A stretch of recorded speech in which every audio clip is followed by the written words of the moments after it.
আল্লাহ রাব্বুল আলামিন তিনি পৃথিবীতে নবীদেরকে যে উদ্দেশ্য করে পাঠিয়েছেন সেটা হচ্ছে নবী রাসূলদের দায়িত্ব যেটা দেওয়া হয়েছে সে সম্পর্কে আল্লাহ তাআলা বলছে, وَلَقَدْ بَعَثْنَا فِي كُلِّ أُمَّةٍ رَسُولًا أَنِ اعْبُدُوا اللَّهَ وَاجْتَنِبُوا الطَّاغُوتَ।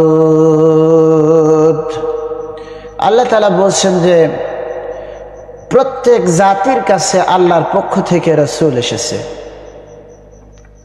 পৃথিবীতে যত মানুষ আছে, যত জাতি আছে, সমস্ত জাতির কাছে, সমস্ত মানুষের কাছে আল্লাহর পক্ষ থেকে রাসূল এসেছে, তাদের কাছে রাসূল পৌঁছেছে।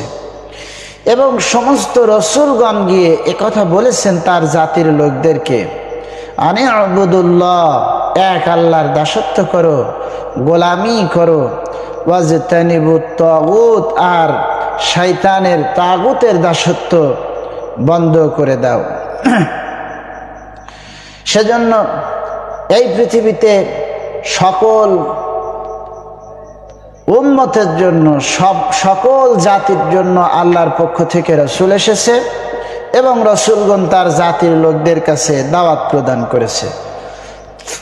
রাসূলগণ পৃথিবীতে যারা এসেছেন, এক একজন নবীর উপরে আরেকজন নবীর মর্যাদা আল্লাহ তাআলা দান করেছেন। সমস্ত নবী আল্লাহর কাছে মর্যাদাবান, কিন্তু মর্যাদার দিক দিয়ে আল্লাহ তাআলা কাউকে বৃদ্ধি করেছেন, কাউকে নবী হিসেবে মর্যাদায় রেখে দিয়েছেন। আল্লাহ রাব্বুল আলামিন বলছেন, তিলকার রাসূলু ফাদ্দালনা বা'দাহুম আলা বা'দিন মিনহুম মান কাল্লামাল্লাহু ওয়া রাফা বা'দাহুম দারাজাত। আল্লাহ তাআলা বলছেন যে একজন রসুলের উপরে আমি আরেকজন রসুলকে মর্যাদা দিয়েছি। তাদের মধ্যে কেউ আছে এমন যার সাথে আল্লাহ কথা বলেছেন। আবার আল্লাহ রাব্বুল আলামিন বলছেন, ওয়া আতাইনা ঈসা ইবনা মারইয়ামাল বাইয়িনাতি ওয়া আইয়াদনাহু বিরূহিল কুদুস। আবার আল্লাহ তাআলা বলছেন যে আমি কারো মর্যাদা উচ্চতর করেছি, যেমন আল্লাহ তাআলা হযরতে ঈসা ইবনে মারইয়ামকে সুস্পষ্ট মর্যাদা দান করেছেন এবং আল্লাহ পাক জিবরাইল আলাইহিস সালামের মাধ্যমে তাকে শক্তি দান করেছেন। এভাবে আল্লাহ রাব্বুল আলামিন নবীদেরকে একে অপরের উপরে মর্যাদাবান করেছে। আপনাদেরকে একটা কথা জানিয়ে রাখতে হয়, মর্যাদার দিক দিয়ে সমস্ত নবীর মর্যাদা আছে, কিন্তু পার্থক্যের দিক দিয়ে, মর্যাদা ভেদের দিক দিয়ে আল্লাহ তাআলা সবচাইতে বেশি মর্যাদাবান করেছেন আপনার আমার নবী জনাবে মুহাম্মদুর রাসূলুল্লাহ সাল্লাল্লাহু আলাইহি ওয়াসাল্লামকে। আবার একটা কথা আপনাদেরকে বলে রাখতে হয় যে পৃথিবীতে যত নবী এসেছেন সব নবীদেরকে সমকালীন যুগের কাফেররা, এরপরে মুশরিকরা, মূর্তি পূজারীরা, তারা নবীদেরকে মিথ্যাবাদী বলে সাব্যস্ত করেছেন। যেমন আল্লাহ তাআলা শোনাচ্ছেন, কাযযাবাত ক্বাবলাহুম কওমু নূহি ওয়া আদু ওয়া ফিরআউনু যুল আওতাদ। আল্লাহ তাআলা বলছেন যে তাদের পূর্বে, অর্থাৎ আমাদের নবী এবং অন্যান্য নবী, তাদের পূর্বেও অন্যান্য নবীদেরকে মিথ্যা প্রতিপন্ন করা হয়েছিল। যেমন নূহ আলাইহিস সালামের সম্প্রদায় এবং আদ, এরপরে এমন সামুদ, ফিরাউন, লূতের সম্প্রদায়, আইকা সম্প্রদায়, এরা নবীদেরকে অস্বীকার করেছিল। আল্লাহ রাব্বুল আলামিন এই সমস্ত অস্বীকারীদের ব্যাপারে আল্লাহ তাআলা বলছেন যে এরা এমন একটি কাজ করেছিল, এরা ছিল সেই বিশাল একটা সংঘ যারা কি করেছে, উলাইকাল আহজাবু ইন কুল্লুন ইল্লা কাযযাবার রাসূলা ফাহাক্কা ইকাব। এদের প্রত্যেকেই রাসূলদের প্রতি মিথ্যা আরোপ করেছিল। কওমে আদ, সামুদ, কওমে নূহ এরা নবীদেরকে মিথ্যা প্রতিপন্ন করেছিল। আল্লাহ তাআলা এদের উপরে আযাব নির্ধারণ করে দিয়েছেন নবীদেরকে অস্বীকার করার কারণে। ভাইরা, মাঝে মধ্যে দেখি যে আমাদের দেশে কিছু মানুষ, মুসলমানদের মধ্যেও এমন দেখা যায় যারা নবীদেরকে অস্বীকার করেছে, নবীর বিরুদ্ধে তারা গালিগালাজ করে, নবীকে অপমান করে, অপদস্থ করে, নবীর সম্মান নিয়ে তারা বিভিন্ন ধরনের মন্তব্য করেন। এই সমস্ত লোকদের তাদের পরিণতি হবে যেমন কওমে আদ, কওমে নূহ, কওমে সামুদ, ফিরাউন এ সমস্ত কওমের লোকেরা নবীদের সাথে যে ধরনের বাজে আচরণ করেছে, এই আমাদের নবীকেও অস্বীকার করা এবং তার বিরুদ্ধে মিথ্যা রচনা করার কারণে আল্লাহ রাব্বুল আলামিন তাদেরকেও কিয়ামতের দিন ওদের সঙ্গে শাস্তির ব্যবস্থা করবেন, বরং তাদের চাইতে এদের শাস্তি আল্লাহ তাআলা আরো বহুগুণে বাড়িয়ে দিবেন নবীদেরকে অস্বীকার করার কারণে। আল্লাহ তাআলা নবী রাসূলদের দৃষ্টান্ত কোরআন শরীফে দিয়েছেন। আল্লাহ তাআলা বলছেন যে আমি ওহী করেছি নবীদের উপরে। কাদের উপরে ওহী করেছেন? আল্লাহর কথা। ইন্না আওহাইনা ইলাইকা কামা আওহাইনা ইলা নূহিন والنبيين من بعده وأوحينا إلى إبراهيم وإسماعيل وإسحاق ويعقوب والأسباط وعيسى وأيوب ويونس وهارون وسليمان। আল্লাহ তাআলা বলছেন যে আমি হে নবী আপনার প্রতি ওহী করেছি, আপনার প্রতি আমি এ কোরআনকে ওহী করেছি। এমনইভাবে আমি ওহী করেছিলাম নূহ এবং অন্যান্য নবীদের প্রতি, তার পূর্বে অন্যান্য নবীদের প্রতি ওহী করেছিলাম। তার পরবর্তীতে যেমন ওহী করা হয়েছে ইব্রাহিম, ইসমাইল, ইসহাক, ইয়াকুব এবং তার সন্তানদের প্রতি, ঈসা, আইয়ুব, ইউনুস, হারুন এবং সুলাইমানের প্রতি ওহী করা হয়েছে। আল্লাহ তাআলা বলছেন আমি আর ওহী করেছি কি, ওয়াতাইনা দাউদা জাবুরা, দাউদের প্রতি আমি জাবুর কিতাব নাজিল করেছি। আর আল্লাহ তাআলা শোনাচ্ছেন وَرُسُلًا قَدْ قَصَصْنَاهُمْ عَلَيْكَ مِنْ قَبْلُ رُسُلًا لَمْ نَقْصُصْهُمْ عَلَيْكَ। আল্লাহ রাব্বুল আলামিন বলছেন এছাড়াও আমি ইতিপূর্বে রসুল পাঠিয়ে আপনাদেরকে সমস্ত কথা আমি শুনিয়েছি এবং বৃত্তান্ত তাদের কাছে পেশ করা হয়েছে, ঘটনা, পূর্ববর্তী ঘটনা, এই রসুলদের কাছে যা আল্লাহ তাআলা অবতীর্ণ করেছিলেন সেই সমস্ত ঘটনা আপনাদেরকেও শোনানো হয়েছে। আবার আল্লাহ তাআলা এও কথা শোনাচ্ছেন ওয়া কাল্লামাল্লাহু মূসা তাকলিমা, আমি মূসা আলাইহিস সালামের সঙ্গে কথোপকথন করেছি। এই ঘটনা তো মক্কার যুগের লোকেরা কেউ দেখে নাই, রাসূল সাল্লাল্লাহু আলাইহি ওয়াসাল্লামও জানতেন না। আল্লাহ তাআলা বলেন আমি ওই সমস্ত নবীদের সঙ্গে যা করেছি সব ঘটনা আপনাকে শোনাচ্ছি। আর রসুলদেরকে আমি কেন পাঠাইছি জানেন?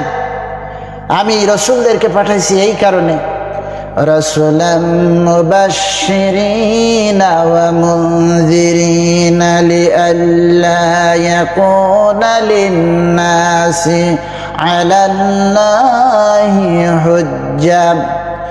আমি রসুলদেরকে পৃথিবীতে সুসংবাদদাতা এবং ভীতি প্রদর্শনকারী হিসেবে পাঠিয়েছি, এই জন্য যেন কোনো ব্যক্তি কোনো মানুষ যেন বলতে পারে না যে আমরা আল্লাহর পক্ষ থেকে কোনো নসিহা পাই নাই, আল্লাহর পক্ষ থেকে আমরা কোনো সতর্কবাণী পাই নাই। আল্লাহ তাআলা বলছেন বা'দার রাসূলি ওয়া কানা আল্লাহু আজিজান হাকীমা। মহান আল্লাহ রাব্বুল আলামিন বলছেন যে এই সমস্ত রাসূলদের উপরে যে সমস্ত কিতাব আমি পাঠিয়েছি, তাদেরকে সুসংবাদদাতা হিসেবে এবং ভীতি প্রদর্শনকারী হিসেবে যা কিছু তাদের উপরে নাজিল করা হয়েছে, আল্লাহ তাআলা এগুলো জেনে বুঝেই নাজিল করেছেন। আল্লাহ তাআলা হিকমতের সাথে এগুলো নাজিল করেছেন। আর আল্লাহ তাআলা মহাপরাক্রমশালী এবং বিজ্ঞানময়। আল্লাহ তাআলা বলেন যে এসব বিষয়ে এই লাকিনিল্লাহু ইয়াশহাদু বিমা আনজালা ইলাইকা ওয়া আনজালাহু বিইলমিহি। আল্লাহ যা কিছু আপনার উপরে নাজিল করেছেন আল্লাহ তার সাক্ষী আছেন, এবং আল্লাহ এগুলো জেনে বুঝে নবীদের উপরে নাজিল করেছেন। ওয়াল মালাইকাতু ইয়াশহাদুন, এবং রাসূলদের উপরে যে কিতাব নাজিল করা হয়েছে ব্যাপারে ফেরেশতারা পর্যন্ত সাক্ষী দিতেছে। ওয়া কাফা বিল্লাহি শাহিদা, আর সাক্ষী হিসেবে আল্লাহ রাব্বুল আলামিন তিনিই যথেষ্ট। সুতরাং এ কথা দ্বারা স্পষ্ট হয়ে যায় যে প্রত্যেক নবীর কাছে আল্লাহর পক্ষ থেকে ওহী পাঠানো হয়েছে, রাসূলদের কাছে আল্লাহর পক্ষ থেকে ওহী পাঠানো হয়েছে। প্রত্যেক নবী রাসূলের প্রতি আল্লাহ তাআলা যে ওহী পাঠিয়েছেন, আল্লাহ তাআলা সে ব্যাপারে কোরআন শরীফে জানাচ্ছেন ওয়ামা আরসালনা ক্বাবলাকা ইল্লা রিজালান নূহিয়া ইলাইহিম ফাসআলু আহলাল যিকরি ইন কুনতুম তা'লামুন। আল্লাহ তাআলা বলছেন যে আপনার পূর্বে আমি ওহী সহ অনেক নবীদেরকে পাঠিয়েছি, তোমরা যদি না জানো তবে যারা জানে তাদের কাছে জিজ্ঞেস করে নাও। ওই কাফেরদেরকে বলা হচ্ছে যে তোমরা যদি না জেনে থাকো তাহলে যারা জানে তাদের কাছে জিজ্ঞেস করো গিয়ে আল্লাহর পক্ষ থেকে কত নবী রাসূল পৃথিবীতে এসেছে। আল্লাহ তাআলা বলেন যে আমি তাদেরকে এমন করে সৃষ্টি করি নাই যে তাদের অবস্থা এরকম হয় না। আল্লাহ তাআলা বলছেন ওয়ামা জাআলনাহুম জাসাদান লা ইয়াকুলুনা আত-তাআম ওয়ামা কানু খালিদিন। অর্থাৎ তাদের দেহটা এমন ছিল না যে তারা খাওয়া দাওয়া বাদেই বেঁচে থাকবে এবং চিরস্থায়ী হয়ে যাবে, এরকম কেউ ছিল না। নবী যত এসেছেন তারা খেয়েছেন, তারা পড়েছেন, তারা পৃথিবীর বুকে চলাফেরা করেছেন মানুষের সাথে, তারা বিয়ে শাদী করেছেন। এই ধরনের সামাজিক যে কাজ, পৃথিবীতে একজন মানুষ হিসেবে তাদের যে বৈশিষ্ট্য, সে কাজগুলি তারা পালন করেছেন পৃথিবীতে, এবং আল্লাহর পক্ষ থেকে যে বাণী এসেছেন সেই বাণীর তারা যথাযথ বর্ণনা করেছেন, মানুষের সামনে পেশ করেছেন। আল্লাহ রাব্বুল আলামিন আরো শোনাচ্ছেন হযরত ইব্রাহিম আলাইহিস সালাম এবং হযরত ইসমাঈল আলাইহিস সালাম দোয়া করলেন আল্লাহর কাছে রব্বানা ওয়াবআস ফীহিম রাসূলাম মিনহুম ইয়াতলু আলাইহিম আয়াতিকা ওয়া ইউআল্লিমুহুমুল কিতাবা ওয়াল হিকমাতা ওয়া ইউযাক্কিহিম ইন্নাকা আনতাল আজিজুল হাকীম। ইব্রাহিম আলাইহিস সালাম, ইসমাঈল আলাইহিস সালাম আল্লাহর কাছে দোয়া করলেন, হে আমাদের প্রতিপালক, আমাদের মধ্য থেকেই তাদের কাছে একজন রাসূল প্রেরণ করো। অর্থাৎ এখানে মুহাম্মদ সাল্লাল্লাহু আলাইহি ওয়াসাল্লামের পৃথিবীতে পাঠানোর ব্যাপারে দোয়া করলেন আল্লাহর কাছে হযরত ইব্রাহিম আলাইহিস সালাম, ইসমাঈল আলাইহিস সালাম। আল্লাহ তাআলার কাছে দোয়া করলেন, আল্লাহ সেই সমস্ত লোকদের ভেতর থেকেই একজন রাসূল প্রেরণ করো, যে রাসূল গিয়ে তাদেরকে আল্লাহর আয়াত তেলাওয়াত করবেন, করে তাদেরকে শোনাবেন এবং তাদেরকে কিতাব শিক্ষা দিবেন, হিকমত শিক্ষা দিবেন, জ্ঞান ও বিজ্ঞান শিক্ষা দিবেন এবং তাদেরকে পবিত্র করবেন, তাদেরকে পরিশুদ্ধ করবেন। নিশ্চয়ই তুমি পরাক্রমশালী এবং প্রজ্ঞাময়। যেই জাহিলিয়াতের যুগে মানুষ অন্ধকারে নিমজ্জিত ছিল, সেই জাহিলিয়াতের যুগে আল্লাহ রাব্বুল আলামিন তার হাবিবকে পৃথিবীতে পাঠিয়ে জাহিলিয়াতের অন্ধকার অমনীষাকে দূর করে দিয়ে গোটা সমাজ ব্যবস্থাপনা এবং গোটা পৃথিবীতে একটা পবিত্রতম একটা সুন্দর পরিবেশ সৃষ্টি করে দিয়ে মানুষের চরিত্র পাল্টে দিয়েছিলেন আল্লাহ রাব্বুল আলামিন তার রসুলের মাধ্যম দিয়ে। রসুলের কাজ হচ্ছে মানুষের কাছে শুধু দায়িত্ব পৌঁছে দেওয়া। আপনাদেরকে বলে রাখি, অনেক ভাই আমাদের মধ্য থেকে আসেন, বলেন যে হুজুরদের বক্তব্য তো শুনেই যাচ্ছি, এত ওয়াজ হয়, এত মাহফিল হয়, এত কিছু হয়, কিন্তু পরিবর্তন তো কিছু হয় না। আল্লাহ রাব্বুল আলামিন যখন রসুলদেরকে পৃথিবীতে পাঠিয়েছিলেন তখন ওই সমস্ত যুগের লোকেরাও বলতো যে এত তো ভালো ভালো কথা বলেন, তা সমাজ থেকে তো এসব অন্যায় অবিচার দূরীভূত হয় না। তো সেক্ষেত্রে আল্লাহ রাব্বুল আলামিন ওহী নাজিল করে জানিয়ে দিলেন, দেখো, ইয়া আইয়ুহার রাসূল বাল্লিগ মা উনজিলা ইলাইকা মির রাব্বিক, হে রাসূল, আপনার দায়িত্ব হচ্ছে মানুষের কাছে আল্লাহর পক্ষ থেকে বাণী পৌঁছে দেওয়া, আল্লাহর এই দাওয়াত মানুষের কাছে পৌঁছে দেওয়া। দেখেন, যখন মানুষের কাছে আল্লাহর নবী এই দাওয়াত দিতেছিলেন তখন মানুষ সবাই এর উপরে ঈমান আনছিল না, বিরোধিতা করছিল। যখন বিরোধিতা করতেছিল তখন আল্লাহর নবী অত্যন্ত পেরেশান হয়ে যেতেন যে এত করে বুঝাই, এত করে বলি, এরপরেও এরা কেন ঈমান আনে না, এরা কেন বিশ্বাস স্থাপন করে না, কেন আল্লাহকে ভয় করে না। আল্লাহ রাব্বুল আলামিন তখন এই আয়াত নাজিল করে হুজুরকে জানিয়ে দিলেন, হুজুর, আপনার দায়িত্ব হচ্ছে মানুষের কাছে দাওয়াত পৌঁছে দেওয়া। আর এই দাওয়াত পৌঁছে দিলেন আপনি, যদি আপনি তা না করেন, ওয়া ইন লাম তাফআল ফামা বাল্লাগতা রিসালাতাহুম, আল্লাহ রাব্বুল আলামিন বলেন, যদি আপনি এই দাওয়াত রিসালাতের এই পয়গাম মানুষের কাছে পৌঁছে না দেন তাহলে আপনি রিসালাতের যে দায়িত্ব এটা আপনি পালন করলেন না। ওয়াল্লাহু ইয়াসিমুকা মিনান নাস, আল্লাহ আপনাকে মানুষের কাছ থেকে রক্ষা করবেন, আপনি দায়িত্ব পৌঁছে দেন, মানুষের কাছে পৌঁছে দেন। আর একটা কথা আপনাকে শোনায় দেই, যাদের ব্যাপারে আপনি পেরেশান হচ্ছেন ওই সমস্ত দাম্ভিক লোকেরা, ওদের ব্যাপারে আল্লাহ তাআলা বলছেন, ইন্নাল্লাহা লা ইয়াহদিল কওমাল কাফিরিন, নিশ্চয়ই আল্লাহ রাব্বুল আলামিন কাফের সম্প্রদায়কে হেদায়েত করেন না। এটা আপনাদেরকে মনে রাখতে হবে, আমাদেরকে মনে রাখতে হবে। কাজেই কিছু নাস্তিক এবং কিছু কাফের শ্রেণীর মানুষ রয়েছে যারা এই সমস্ত কথাগুলো বলে ইমানদারদের মনোবল নষ্ট করে দেয়, আল্লাহ দায়ীদেরকে দোষারোপ করে। বলেন, আল্লাহ দায়ী যারা, আল্লাহ দ্বীনের দায়ী যারা, যারা কোরআন শরীফ প্রসার করেন, এদের হাতে যদি ক্ষমতা থাকতো তাহলে তো আইন প্রয়োগ করে এদেরকে ইসলামের ব্যাপারে সতর্ক করা হতো। কিন্তু আলেম ওলামাদের কাছে কোনো ক্ষমতা আছে? আজকে ওয়াজ করতে গেলে, কথা বলতে গেলে সেখানে আমাদেরকে অনুমতি নিয়ে কথা বলতে হয়, কোন কথা বলতে হবে, কোন কথা বলা যাবে, কোন কথা বলা যাবে না, এগুলো তাদের কাছে থেকে পারমিশন নিয়ে তারপরে আমাদেরকে কথা বলতে হয়। এই কঠিন পরিস্থিতিতেও নবী রাসূলদের যারা অনুসারী, উত্তরসূরি, তারা হক কথা কোরআন থেকে, হাদিস থেকে বলে যাচ্ছে। আর এরই কারণে দেখা যাচ্ছে বাতিলপন্থীদের পক্ষ থেকে বাধার সৃষ্টি হচ্ছে। রাসূল তারা মুমিনদের প্রতি সব সময় অনুগ্রহশীল ছিলেন। বর্তমান মানুষের প্রতি আলেম ওলামারা যেরকম অনুগ্রহশীল, তারা শিক্ষা গ্রহণ করেছেন রাসূলদের কাছ থেকে। রাসূলরা ছিলেন মানুষের প্রতি সব চাইতে অনুগ্রহশীল, রহম দিল ছিলেন তারা।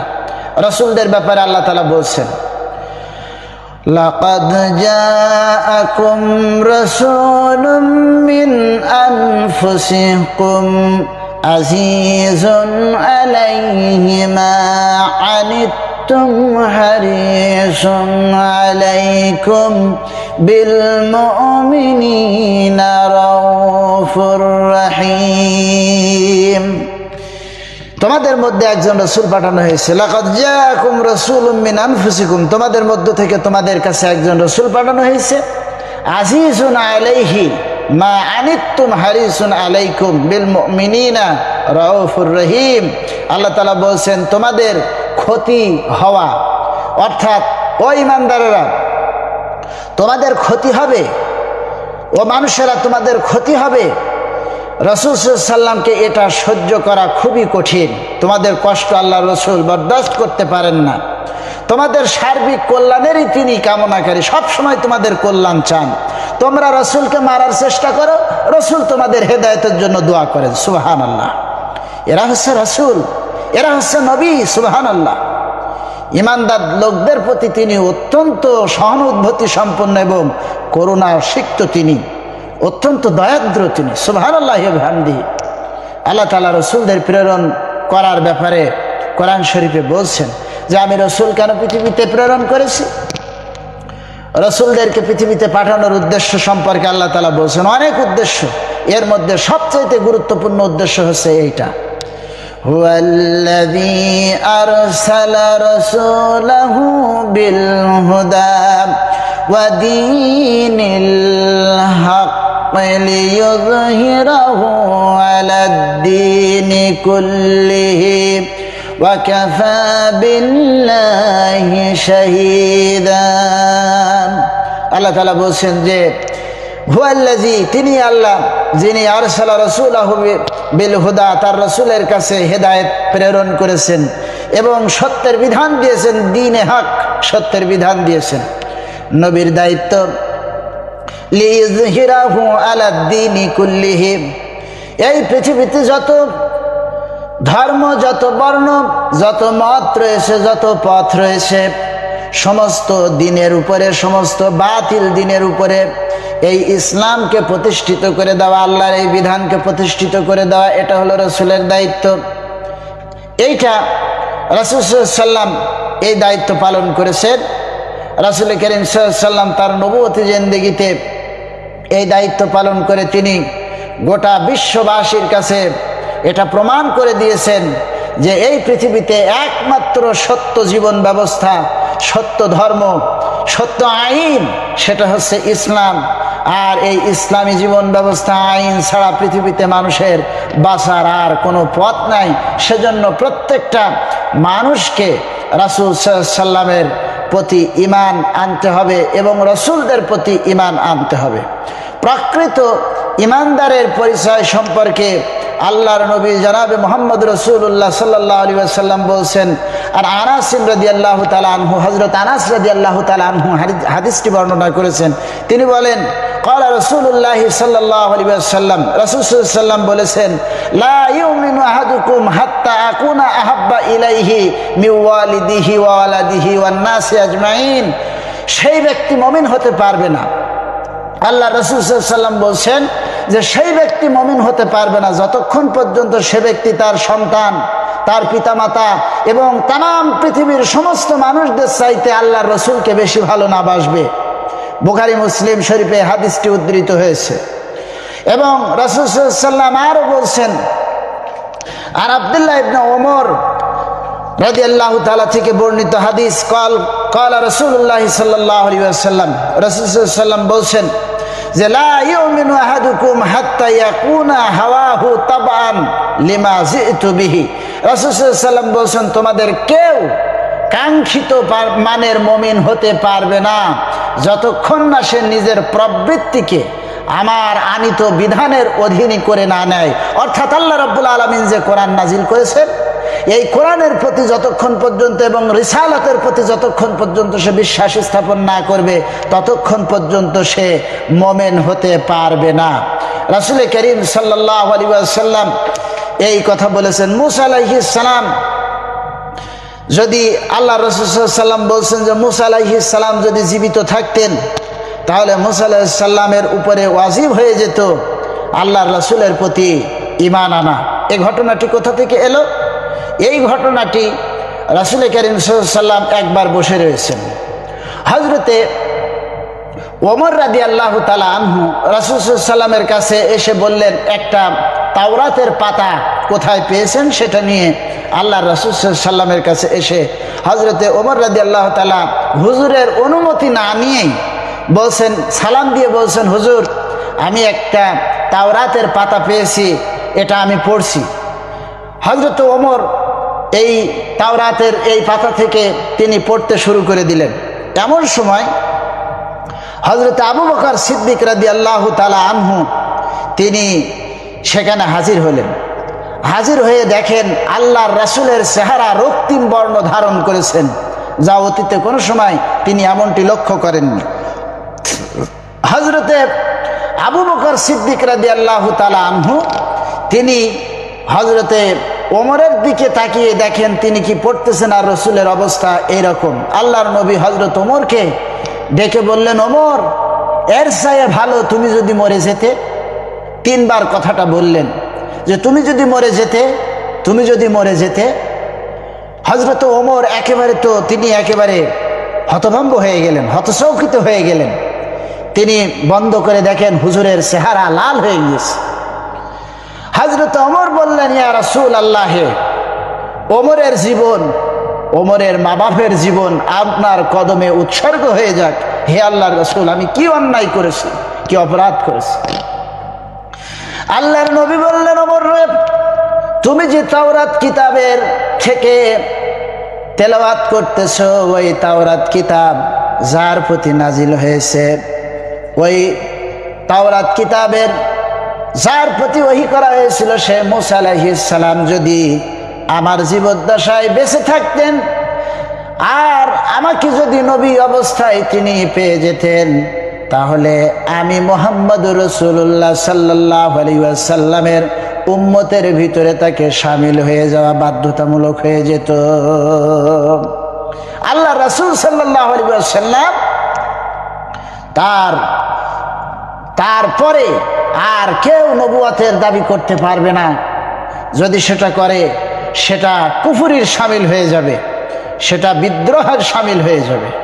সেজন্য আমাদেরকে আল্লাহর রাসূলদের প্রতি ঈমান আনতে হবে, অত্যন্ত গুরুত্বের সাথে বুঝে শুনে ঈমান আনতে হবে। প্রিয় ভাইরা, আল্লাহর নবী জনাবে মুহাম্মদ রাসূলুল্লাহ সাল্লাল্লাহু আলাইহি ওয়াসাল্লাম তিনি আল্লাহর পক্ষ থেকে পাঠানো আমাদের জন্য সর্বশেষ নবী। তারপরে আর কোনো নবী পৃথিবীতে আসবে না। নবী করিম সাল্লাল্লাহু আলাইহি ওয়াসাল্লাম সম্পর্কে আল্লাহ রাব্বুল আলামিন বলছেন যে মা কানা মুহাম্মাদুন আবা আহাদিম মির রিজালিন ওয়ালাকিন রাসূলুল্লাহি ওয়া খাতামুন নাবিয়্যিন। মুহাম্মদ সাল্লাল্লাহু আলাইহি ওয়াসাল্লাম তিনি কোনো পুরুষের পিতা নন, তিনি আমার পক্ষ থেকে তোমাদের জন্য পাঠানো শেষ নবী। তারপরে আর কোনো নবী পৃথিবীতে আসবে না। এই বিশ্বাস আমাদেরকে করতে হবে। নবীদের উপরে আমাদেরকে বিশ্বাস রাখতে হবে। নবীদের প্রতি অবতীর্ণ কিতাবে আমাদেরকে বিশ্বাস করতে হবে। আল্লাহ রাব্বুল আলামিন নবীদেরকে যদি পৃথিবীতে না পাঠাতেন, এই পৃথিবীতে যদি নবী না আসতো, তাহলে এই পৃথিবীটা আমাদের জন্য একটা কঠিন জায়গা, কঠিন একটা অবস্থার সৃষ্টি হতো। কারণ কোরআন শরীফ যেটা নাজিল হয়েছে মুহাম্মদ সাল্লাল্লাহু আলাইহি ওয়াসাল্লামের প্রতি, কোরআন শরীফ এটা হচ্ছে একটা লেখা কিতাব, আল্লাহ পাক নাজিল করেছেন। আর কোরআন শরীফ এর প্র্যাকটিক্যাল, অর্থাৎ যেটা কোরআন শরীফটা হচ্ছে থিওরি আর এর প্র্যাকটিক্যাল হচ্ছে মুহাম্মদ রাসূলুল্লাহ সাল্লাল্লাহু আলাইহি ওয়াসাল্লাম। বাস্তব নমুনা হচ্ছে মুহাম্মদ রাসূলুল্লাহ সাল্লাল্লাহু আলাইহি ওয়াসাল্লাম। পৃথিবীতে যত ওহী এসেছেন সেগুলো সব ছিল আল্লাহর পক্ষ থেকে একটা থিওরি, আর এর বাস্তব নমুনা ছিল নবীরা। নবী করিম সাহাবীরা বলেছেন, নবী করিম সাল্লাল্লাহু আলাইহি ওয়াসাল্লাম যখন রাস্তা দিয়ে হেঁটে যেতেন তখন তারা বলতেন যে রাস্তা দিয়ে জীবন্ত কোরআন হেঁটে যেতেছে। সুবহানাল্লাহি ওয়া বিহামদিহি।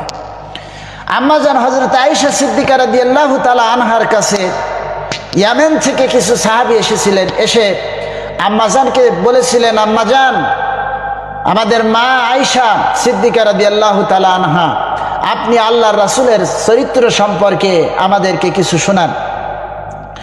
আম্মাজান বলেছিলেন, তোমরা কি কোরআন শরীফ পড়তে জানো? তারা বলেছিলেন, হ্যাঁ, আমরা কোরআন শরীফ পড়তে জানি। আম্মাজান বলেছিলেন, যদি কোরআন শরীফ তোমরা পড়তে জেনে থাকো তাহলে হুজুরের চরিত্র জানার জন্য আমার কাছে কেন এলে? যেটা কোরআন শরীফ পড়ো ওর বাস্তব চিত্র হচ্ছে মুহাম্মদ রাসূলুল্লাহ সাল্লাল্লাহু আলাইহি ওয়াসাল্লামের নবুয়তি জিন্দেগি। সুবহানাল্লাহি ওয়া বিহামদিহি।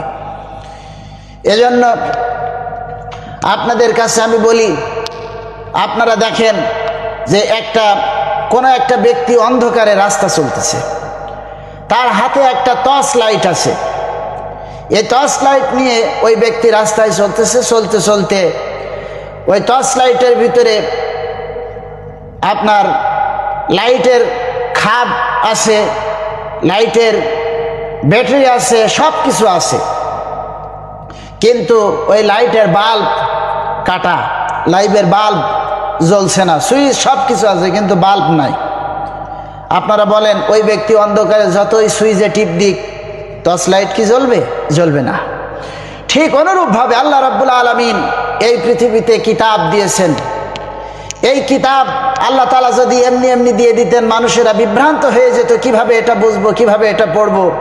সেজন্য আল্লাহ রাব্বুল আলামিন নূর হিসেবে, আলো হিসেবে হুজুরকে পৃথিবীতে পাঠিয়েছেন, নবীদেরকে পৃথিবীতে পাঠিয়েছেন। সব কিছু আল্লাহর পক্ষ থেকে আসবে, কিন্তু আল্লাহ তাআলা সেই পথ দেখাবেন নবীদের মাধ্যম দিয়ে। নবীরা হচ্ছেন আলোর সমতুল্য, বাল্বের সমতুল্য, তারা মানুষকে পথ দেখিয়েছেন। আল্লাহ রাব্বুল আলামিন বলছেন, আলিফ লাম রা কিতাবুন আনজালনাহু ইলাইকা লিতুখরিজান নাসা মিনাল যুলুমাতি ইলান নূর। আল্লাহ তাআলা বলছেন, এ হচ্ছে একখানা কিতাব যা মুহাম্মদ সাল্লাল্লাহু আলাইহি ওয়াসাল্লামের প্রতি অবতীর্ণ করা হয়েছে। এই কিতাব দিয়ে হুজুরকে দায়িত্ব দেওয়া হয়েছে যে অন্ধকার থেকে মানুষকে আলোর দিকে বের করে নিয়ে আসো। প্রিয় ভাইরা, আল্লাহ রাসূল সাল্লাল্লাহু আলাইহি ওয়াসাল্লাম তিনি সেই যুগে এই কিতাব দিয়ে, আল্লাহর এই কোরআন দিয়ে এবং রাসূল তার চরিত্র দিয়ে মানুষকে ইসলামের পথে ডেকেছেন, ঈমানের পথে ডেকেছেন। সেজন্য আল্লাহ রাব্বুল আলামিন এই পৃথিবীটা নবীদের জন্য আমাদের উপহার দিয়েছেন, সৌন্দর্য এবং চরিত্র, আদর্শ এগুলি শিক্ষা দিয়েছেন নবীদের মাধ্যম দিয়ে। আপনারা জেনে খুশি হবেন, এই পৃথিবীতে আপনি, আমি, আমরা যে নেতাকে মেনে চলি, যেই নেতার পিছে পিছে আমরা ঘুরি, এই কথা কি আপনারা কোনোদিন বুকে হাত দিয়ে বলতে পারবেন যে আমার নেতার চরিত্রে কোনো গোনা নাই, কোনো অপরাধ নাই? এমন কথা কি আপনারা কেউ বলতে পারবেন? আমি কি বলতে পারবো? না, আমরা তা পারবো না। কিন্তু আল্লাহ রাব্বুল আলামিন নবীদেরকে পাঠিয়েছেন গুনাহমুক্তভাবে, বেগুনাহ হিসেবে নবীদেরকে পাঠিয়েছেন। নবীদের জীবনের সমস্ত গুনাহ আল্লাহ তাআলা মাফ করে দিয়েছেন। তাদের নবুয়াতের আগেও কোনো গুনাহ নাই, নবুয়াতের পরেও কোনো গুনাহ নাই। নবীরা হচ্ছেন মাসুম, বেগুনাহ। সুবহানাল্লাহ। আল্লাহর নবী তাই সাহাবীদেরকে ডেকে বলতে পেরেছেন, ও আমার সাহাবীরা, ও আমার স্ত্রীরা, তোমরা দিনের আলোয় আমাকে যা করতে দেখো এবং রাতের আধারে আমাকে যা করতে দেখো, সবগুলি কথা, সবগুলি কাজ মানুষের সামনে খুলে খুলে বলে দাও। বলেন, পৃথিবীতে এমন কোন নেতা আছে যে বলতে পারবে আমার দিনের চরিত্র, আমার রাতের চরিত্র সব মানুষকে বলে দাও? এমন কোন নেতৃত্ব পৃথিবীতে আজ পর্যন্ত জন্মায়নি। কেবলমাত্র জন্মেছে আল্লাহর নবীরা। নবীদের চরিত্র হচ্ছে সর্বশ্রেষ্ঠ চরিত্র। সুবহানাল্লাহি ওয়া বিহামদিহি। আর এই নবীদের চরিত্রের উপরে যে সমস্ত ব্যক্তিরা মিথ্যা আরোপ করে, যে সমস্ত ব্যক্তিরা কার্টুন এঁকে নবীকে বিদ্রূপ করে, কটাক্ষ করে, আল্লাহর জাহান্নামের কীট এগুলো, আল্লাহর জাহান্নামের খড়ি এগুলো। আল্লাহ তাআলা হেদায়েত নসিব করে দিন, বলি আমিন। প্রিয় ভাইরা, নবুয়াত সম্পর্কে আর দুই একটা কথা আপনাদের সামনে পেশ করি, রিসালাত সম্পর্কে। কারণ রিসালাতের, তাওহীদের দাবি পূরণ হয় না রিসালাতের স্বীকৃতি না প্রদান করলে।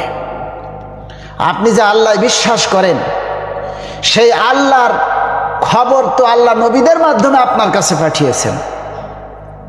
কাজেই নবীর উপরে যদি আপনি বিশ্বাস না করেন, তাহলে আল্লাহর উপরে বিশ্বাসটা আপনার পরিপূর্ণ হবে না। আমি আপনাদেরকে সতর্ক হওয়ার জন্য আহ্বান জানাচ্ছি। আমাদের সমাজে কিছু আহলে কোরআন বের হয়েছে। আহলে কোরআনরা শুধু বলে কোরআন শরীফে যেটা আছে ওইটা মানবো, এর বাইরে আমরা কোনো হাদিস টাদিস মানি না। নাউজুবিল্লাহি মিন যালিক। আচ্ছা, আপনারা কোন, যদি মা না থাকে তাহলে সন্তান নিজের অস্তিত্ব কিভাবে দাবি করতে পারে? নাউজুবিল্লাহ, আমি এটা বোঝাবার জন্য বলি নাই, আমি জাস্ট আপনাদেরকে বোঝাবার জন্য এই কথাটা বলছি যে মা যদি নাই থাকে তাহলে সন্তান আসার তো কোনো প্রশ্নই আসে না। ঠিক অনুরূপভাবে আল্লাহ যদি না থাকেন তাহলে তো নবী, আল্লাহ যদি নাই থাকেন তাহলে তো নবুয়তের দাবি করার কোনো প্রশ্নই আসে না। কাজেই আল্লাহ আছেন এবং আল্লাহ তাআলা এই নবুয়তের দায়িত্ব যাদের উপরে দিয়েছেন সেই নবীরাও আছেন। আল্লাহ তাআলা নবীদেরকে যা করতে বলেছেন নবীরা তাই করেছেন, এর বাইরে কিছু নবীরা করেন নাই। কোরআনে কারিমে তো সে কথা তো আমি আলোচনার ভিতরে বলেছি যে ওয়ামা ইয়ান্তিকু আনিল হাওয়া ইন হুয়া ইল্লা ওয়াহয়ু ইউহা। নবী সাল্লাল্লাহু আলাইহি ওয়াসাল্লাম নিজের থেকে কোনো কথা বলেন না, আল্লাহ রাব্বুল আলামিন যা বলতে বলেন তিনি তাই বলেন। কাজেই তাওহীদের দাবি পূরণ করতে হলে নবুয়তের উপরে বিশ্বাস করতে হবে, আবার নবুয়তের দাবি পূরণ করতে হলে তাওহীদের উপরে বিশ্বাস করতে হবে। কাজেই নবুয়ত, রিসালাত এবং তাওহীদ এর উপরে ঈমান আনার ব্যাপারে সরাসরি তাগাদা দিয়েছেন আল্লাহ রাব্বুল আলামিন, যেটা আমি সূরা সাফের আলোচনা করতে গিয়ে সেখানে আপনাদেরকে বলেছি। এখন বিষয়টা হচ্ছে যে ভাই, বর্তমান যে অবস্থায় দেশ এবং সমাজ পৃথিবী চলছে, এই অবস্থায় যদি আমরাও চলতে থাকি তাহলে জাহান্নাম ছাড়া আমাদের আর কোনো রাস্তা থাকবে না। সেজন্য আপনাদের খেদমতে আমি আরজ করছি যে আসুন আমরা এই পৃথিবীর মানব রচিত সমস্ত আইন কানুনগুলো আমরা ছেড়ে দেই এবং একনিষ্ঠভাবে আল্লাহ পাকের আইনে আমরা বিশ্বস্ত হই, আল্লাহর আইন আমরা বিশ্বাস করি, মেনে নেই। যদি আমরা এটা করতে পারি তাহলে আমাদের এই আল্লাহর আইন, আল্লাহর তাওহীদ, আল্লাহ পাকের এই নবীদের উপরে ঈমান, রিসালাতের উপরে ঈমান, এটা যদি আমরা পরিপূর্ণতা আনতে পারি তাহলে আল্লাহ তাআলা আমাদের উপরে খুশি হয়ে আমাদেরকে পরকালে নাজাতের ব্যবস্থা করে দিবেন। আমি আপনাদের খেদমতে আরজ করতেছি যে আপনারা আল্লাহ পাকের প্রতি ঈমানের পাশাপাশি, তাওহীদের প্রতি ঈমানের পাশাপাশি এই রিসালাতটা একটু ভালো করে বুঝে নেবেন। রিসালাত এটা মুহাম্মদ সাল্লাল্লাহু আলাইহি ওয়াসাল্লামের দাবি করা কোনো ব্যাপার ছিল না, এটা আল্লাহ পাক এর পক্ষ থেকে নির্ধারিত। আল্লাহ তাআলা নবীকে পাঠিয়েছেন মুজাসসাব নমুনা হিসেবে। পৃথিবীতে মানুষ শুধুমাত্র অন্ধভাবে গ্রহণ করতে পারে নবীদেরকে, কোনো সন্দেহ ছাড়া, কোনো ধরনের প্রশ্ন ছাড়া নবীদেরকে বিশ্বাস করা যায়। তাছাড়া কোনো নেতা, বাপ মা, তাদের চরিত্রের উপরে বিশ্বাস করা যায় না, শুধুমাত্র নবীদেরকে বিশ্বাস করা যায়। এজন্য অন্ধভাবে কোনো মতবাদ বিশ্বাস করবেন না। কেউ যদি বলে যে ভাই আমার একটা মতবাদ আছে, এইটা দিয়ে পৃথিবীতে শান্তি হবে, দেশে শান্তি হবে, আমার এই মতবাদের দিকে আসেন, আপনি সেটা বিচার বিশ্লেষণ ছাড়া আপনি সেটা মেনে নিতে পারেন না। কেউ আপনাকে যদি বলে যে আমার এখানে আসলে আপনাদেরকে জান্নাতের টিকিট দিয়ে দেওয়া হবে, আপনি কোরআন হাদিসের সাথে না মিলিয়ে সেটা আপনি মেনে নিতে পারেন না। কেবলমাত্র আপনি মেনে নিতে পারবেন সেই কথাটি যা আল্লাহর পক্ষ থেকে এসেছে এবং রাসূল সাল্লাল্লাহু আলাইহি ওয়াসাল্লাম যেটা বলেছেন, এটাই আপনি কেবলমাত্র অন্ধভাবে মেনে নিতে পারেন, স্বীকৃতি দিতে পারেন। তাহলে আল্লাহ রাব্বুল আলামিন আপনাকে ক্ষমা করে দিবেন, আমাকে ক্ষমা করে দিবেন। তাছাড়া বর্তমান এই যে সমস্ত নেতাদের পিছনে ছোটাছুটি করতেছে মানুষেরা, বাংলাদেশের প্রায় 18 কোটি মানুষ, এর মধ্যে প্রায় 11 থেকে 12 কোটি ভোটার, এরা যে সমস্ত পথের দিকে অগ্রসর হয়েছে, এরা চিন্তাও করে না যে এদের চরিত্র আছে কি গেছে, এরা ভালো নাকি মন্দ, এরা সত্য বলে নাকি মিথ্যা বলে, এগুলো বাক বিচার করার এদের কোনো চিন্তাই নাই। অন্ধের মতন দৌড়ে চলে যায়। অন্ধের মতন কোনো নেতার পিছনে ছোটা যাবে না, কোনো অলির পিছনে ছোটা যাবে না, কোনো বুজুর্গের পিছনে ছোটানো যাবে না, কোনো মৌলানার পিছনে অন্ধভাবে ছোটা যাবে না। তবে হ্যাঁ, কেউ যদি কোরআন এবং আল্লাহ রসুলের সুন্নাহ দিয়ে বলে তাহলে তার কথা মেনে নেওয়া যেতে পারে। তবে সেটা আপনাকে বুঝে নিতে হবে যে আসলে এটা কোরআন হাদিসের আলোকে হচ্ছে কিনা। তাহলে এ কথা দ্বারা আজকে স্পষ্ট হলো যে তাওহীদের পরেই রিসালাতের প্রতি ঈমান আনতে হবে আমাদেরকে।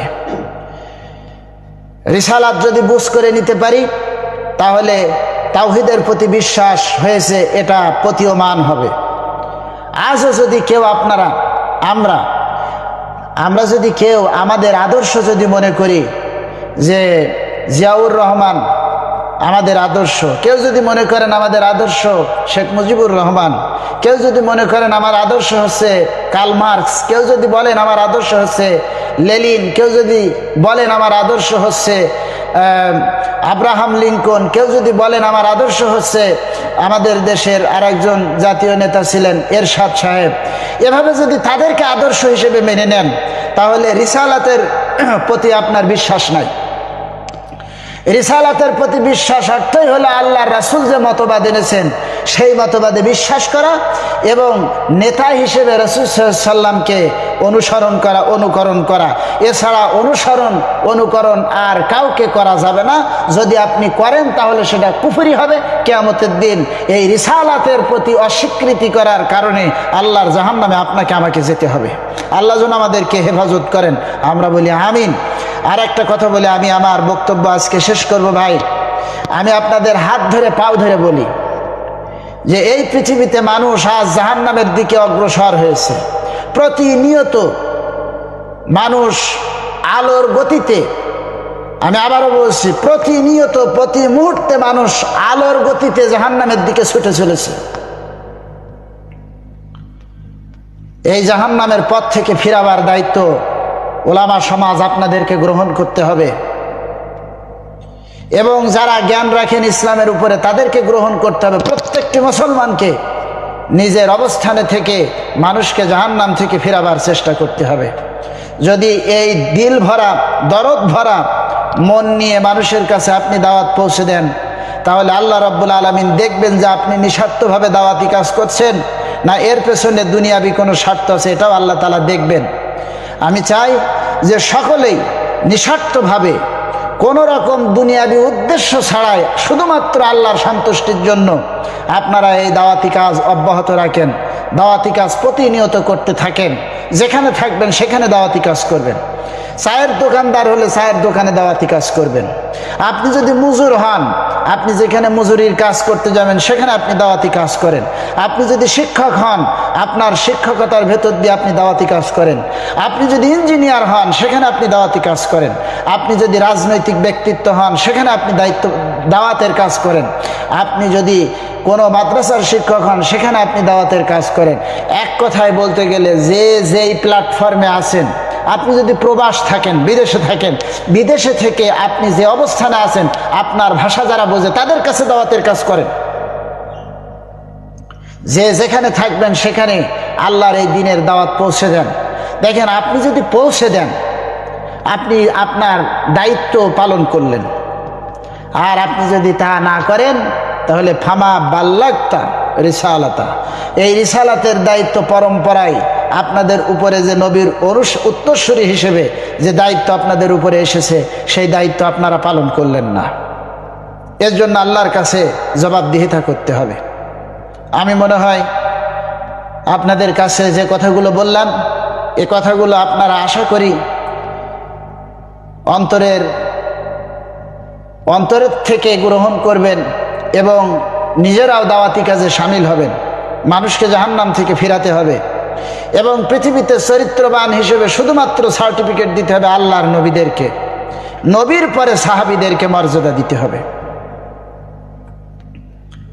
ইনশাআল্লাহ আমরা সেটা করতে পারবো বলে আমি আশা করি। ইনশাআল্লাহ আল্লাহ তাআলা যেন আমাদেরকে সে তৌফিক দান করেন। আমার প্রিয় ভাইরা, রিসালাতের ব্যাপারে একেবারে শেষ কথা আপনাদের সামনে পেশ করছি।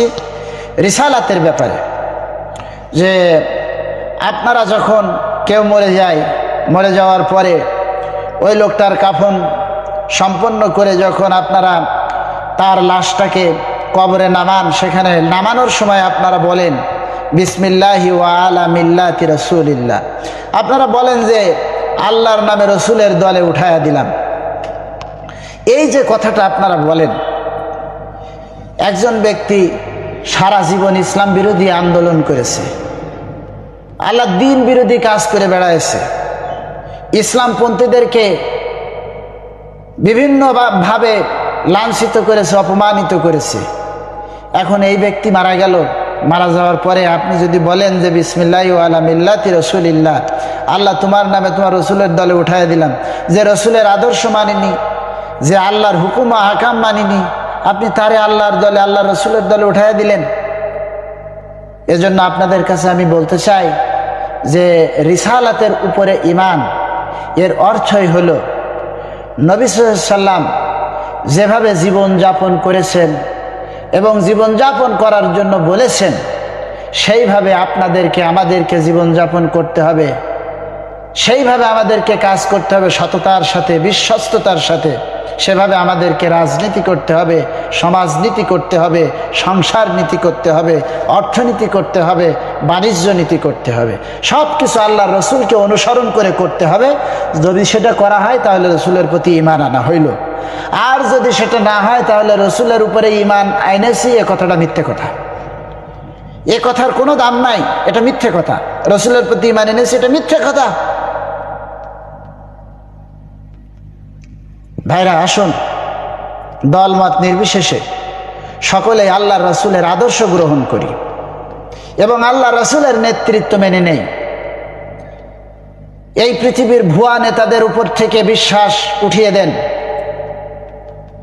যত সামাজিক নেতা আছে তাদের উপর থেকে বিশ্বাস উঠিয়ে দেন এবং প্রতিষ্ঠিত নেতা মুহাম্মদ রাসূলুল্লাহ সাল্লাল্লাহু আলাইহি ওয়াসাল্লামের নেতৃত্ব গ্রহণ করুন। কিয়ামতের দিন আল্লাহর নবীর নেতৃত্বে আমরা জান্নাতে যাওয়ার সুযোগ পাবো ইনশাআল্লাহ। আল্লাহ যেন সে তৌফিক আমাদেরকে দান করুন, আল্লাহ সে তৌফিক যেন আমাদেরকে দান করেন। এই আহ্বান ব্যক্ত রেখে রিসালাতের উপরে সংক্ষিপ্ত কথা যতটুকুন বলা গেল এই সময়টুকুনে আমি বলার চেষ্টা করেছি। আল্লাহ যেন আমাদের সকলকেই এর উপরে পরিপূর্ণ ঈমান আনার তৌফিক দান করেন এবং জীবনের আদর্শ হিসেবে রাসূলুল্লাহকে মেনে নিতে আল্লাহ যেন আমাদেরকে সাহায্য করেন।